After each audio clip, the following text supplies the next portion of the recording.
Bonjour professeur Benis. Bonjour. On est très heureux de vous avoir parmi nous à ces 28e journées nationales à Agadir.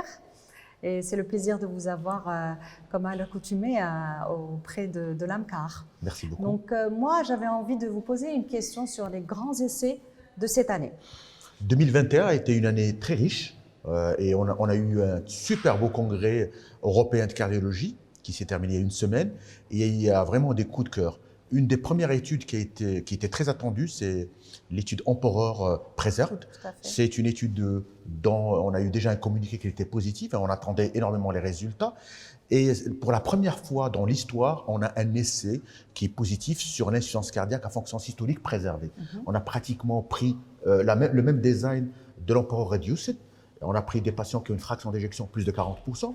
Et on va randomiser empagliflozin versus placebo. Et cette étude est positive sur un critère combiné hospitalisation pour insuffisance cardiaque et mortalité cardiovasculaire.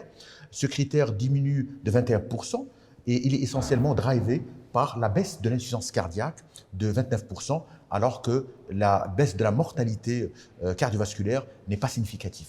Ça va dans le même sens que Emperor Reduced.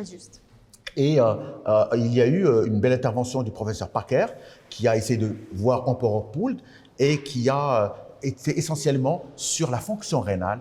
Et une des remarques importantes, c'est que le bénéfice sur la fonction rénale et la protection rénale est essentiellement vu pour les fractions d'éjection les plus basses. Plus on monte en fraction d'éjection, plus le bénéfice diminue, à tel point que on n'a pas encore résolu la protection rénale chez les patients de plus de 60%. Donc c'est un grand coup de cœur, c'est la première fois par rapport à différentes études qui ont eu lieu.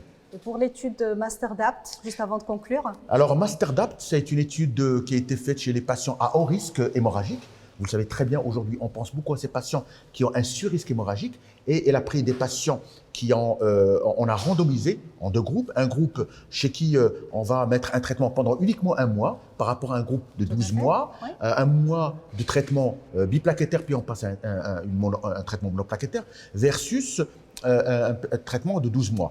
Et la particularité, ça a été fait par un stent particulier, c'est stent master de Terumo. Alors le résultat est positif sur les critères majeurs, mortalité cardiovasculaire, événements cardiovasculaires, thrombose de stent, et sans augmenter de risque hémorragique. Mais c'est un résultat qui ouvre des portes.